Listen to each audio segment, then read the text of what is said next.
जय गुरुदेव। एक राज्य में एक महात्मा रहते थे। वे महात्मा जी बड़े ही अनुभवी और आदर्श पुरुष थे।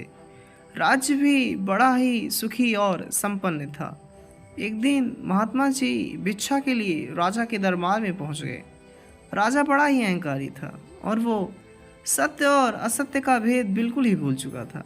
राजा ने महात्मा जी को भिक्षा नहीं दी और राजा ने सिपाहियों से कहा, पकड़ लो इस मोटे साधु को और इसके मुंह में घोड़े की लीद भर दो।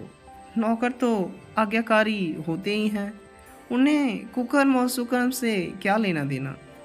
नौकरों ने महात्मा को पकड़ लिया और उनके मुंह में जबरदस्ती लीद भर दी। महात्मा जी बड़े ही सहनशील और परोपकारी थे। वे राजा के अत्याचार को सहकर चुपचाप वहां से चले गए।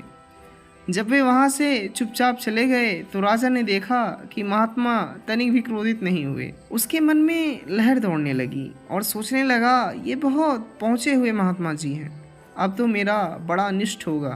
तब राजा ने सभी विद्वानों और ज्योतिषियों को बुलवाया और सारी बात बताई और राजा ने अपने कर्म का फल जानना चाहा। तो विद्वानों और ज्योतिषियों ने विचार किया और विचार करके दिव्य चक्षु से देखकर बताया कि हे राजन, आपके खाने के लिए लीद का अंबार लग गया है।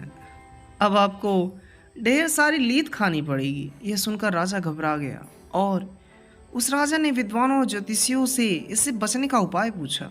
तो विद्वानों ने उपाय निकाला और कहा, यदि राजा की निंदा होने लगे तो निंदक राजा के कर्मों को भी बांट लेंगे और इस तरह से ये लीद का अंबार भी बढ़ जाएगा। तो राजा ने कहा कि मैं ऐसा क्या करूं कि सारी प्रजा मेरी निंदा करने लगे।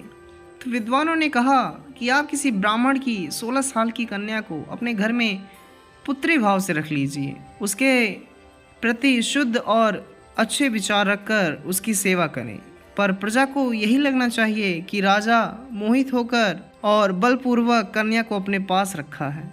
जो भी इसे सुनेगा तो अवश्य ही निंदा करेगा, जिससे लीद का अंबार बढ़ जाएगा और आपको लीद नहीं खानी पड़ेगी। राजा ने ठीक ही वैसा किया और ब्राह्मण की 16 साल की कन्या को अपने घर में पुत्री भाव से रख लिया और राज में ढिंढोरा पिटवा दिया। इसको सुनते ही लोग राजा को धिक्कारने लगे। सारी प्रजा राजा की निंदा करने लगी कि राजा ने अपने बुढ़ापे में ये क्या किया, उसने बहुत तुच्छ कर्म किया है। राजा बड़ा ही चरित्रहीन है और हाँ, इस बूढ़े राजा को जवानी चढ़ गई है, अपने अधिकार को गलत उपयोग कर रहा है भाई। यही सारी बातें फैलने लगी, पर लोगों को क्या पता कि वे निंदा कर लीद खाने के भागी बनते जा रहे हैं। उसने विद्वानों और ज्योतिषियों को बुलाया और पूछा कि लीद का ढेर मेरे कर्म में बचा है या नहीं।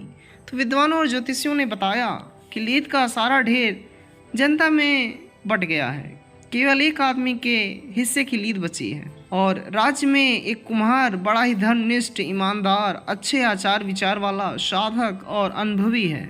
उसे किसी की निंदा और स्तुति में कोई मतलब नहीं। विद्वानों ने बताया, अगर वो आपकी निंदा कर दे तो आपको लीद नहीं खानी पड़ेगी, लेकिन अगर वे निंदा नहीं करता है तो आपके हिस्से की लीद ज्यों की त्यों बनी रहेगी और आपको ही खानी पड़ेगी। ज्योतिषियों ने विचार कर बताया कि वो साधु कुमार किसी की भी निंदा नहीं करता, बड़ा ही अनुभवी और विचारवान है। यदि राजन आप स्वयं जाकर अपना वृत्तांत उसे बताएं और उससे कहें कि आपने इस उम्र में ब्राह्मण की 16 साल की कन्या पर मोहित होकर उसे अपने पास रख लिया है और उनसे पूछिए कि मैंने अच्छा किया या बुरा, तो शायद वे कुछ कह दें जिससे आपके हिस्से की लीद बट जाए। इसके अतिरिक्त कोई और उपाय नहीं है राजन। राजा ने ठीक ही वैसा किया और साधु कुमार से उसी तरह प्रश्न किया, लेकिन वे साधु कुमार महात्मा थे। वे दूरदर्शी और दिव्य पुरुष थे और सारी बात सुनकर राजा को उत्तर दिया कि राजन, तुमने अच्छा किया या बुरा ये तुम ही जानो, मुझसे ये कोई मतलब नहीं।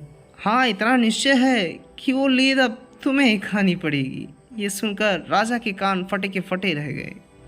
वो बड़ा ही लज्जित हुआ और पश्चाताप करता हुआ वापस महल में लौट आया और उसे विश्वास हो गया कि जो कुकर्म उसने महात्मा के साथ किया है तो उसकी सज़ा उसे भोगनी ही पड़ेगी। इसलिए किसी की भी निंदा आप नहीं करिए। अगर आप निंदा करोगे तो निंदा के पाप के भार से आप ढक जाओगे। आप सभी को सादर जय गुरुदेव।